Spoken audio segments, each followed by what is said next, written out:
Rafael Ağayevlə bağlı bir son dəqiqə xəbərini diqqətinizə çatdıracağam. Amma ondan öncə qeyd edeyim ki, əgər haqdan, ədalətdən, düzgünlükdən danışırsansa, bu videonu mütləq paylaşacaqsan.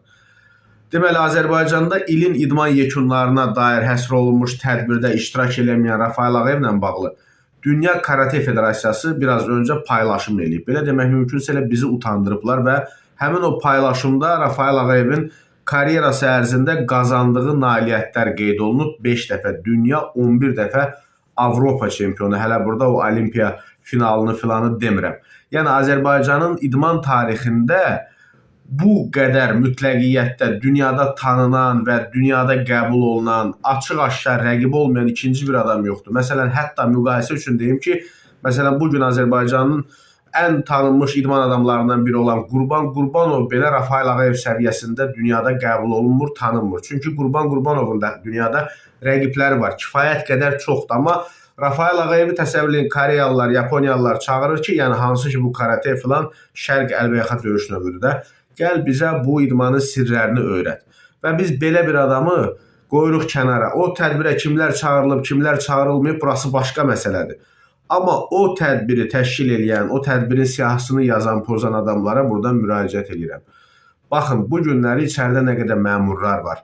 Allah günahsız yerə, nətər deyərlər, həbsdə olan hər kəsin qapısını açsın. Amma içəridə bugün böyrən məmurlar var. Ha? Bir vaxtlar onlar da bax belə haqsızlıq eləyirdilər və bugün ədalətdən dəm vururlar. Əgər söhbət ədalətli olmaqdan gedirsə, həmin o tədbirin belə deyək, ön sıralarında Rafael Ağayev olmalıdır. Yenə də ad çəkib kimdənsə istəmirəm ki, yəni mövzunu birbaşa kiməsə yönəldim. Amma orada qeyri-olimpiya idman növlərindən olan idmançılar kifayət qədər var idi, çox idi. Və dünya çapında bir daha deyirəm, bu adam qədər tanınan bir idmançımız yoxdur. Hər şeyi qoyuram bir kənara. Bax, mən bu dəqiqə 40 dərəcə qızdırma ilə çəkirəm bu videonu. Heç video çəkmək fikrim də yoxdur. Amma bunu görüncə susa bilmədim. Yəni, belə deyək də, siz fikir vermirsiniz, hansısa bir məmur özü ya rəhmətə gedir, ya bir yaxın adam rəhmətə gedir. Altında yazılan şərhlərə bir rəhmət aparında nə qədər nəhlət aparasınız siz? Bu adamın günahı nədir? Yəni, bu adamın taxsiri nədir? Bunu açıq-aşkar deyin. Dövlətinə mi xəyanət eləyib deyin. Biz də bilək də bir vətəndaş kimi bilək ki, bu adam pis adamdır, dövlətin əleyhinədir və s. Yəni, bu kimi şeylər yoxdursa, əgər deyirsə ki, mənə bir iynə alın, iynəni vurum, nə bilim, gedim fəhləliyimi eləyim, hamballığımı eləyim. Bunu deyir də, yəni bundan o tərəfə bir şey demir axı. Yəni başqa sahələrdə olan haqsızlıqlar da hələ o ayrı mövzudur. Amma burada yəni bu adamın o tədbirə dəvət almamaq səbəbi nədir? Nə vaxta qədər bu haqsızlıq, nə bilim, hüquqsuzluq, öz başınalıq eləyəcəksiniz? Nə vaxta qədər də yəni?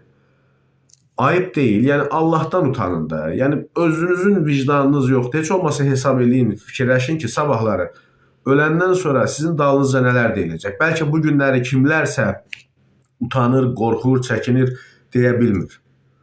Rafael Ağayevin o tədbirdə iştirak edən idman nazirindən daha çox idmana aidiyyəti var və oradakı bir çoxlarından. Olmaz, vallahi ayıbdır. Yəni, bu adam neynəsin? Yəni, olimpiya gümüşün bu ölkəyə qazanıb, 5 dəfə dünya çempionluğun bu ölkəyə qazanıb, 11 dəfə Avropa çempionluğun bu ölkəyə qazanıb. Başqa neynəməlidir? Yəni, neynəsin?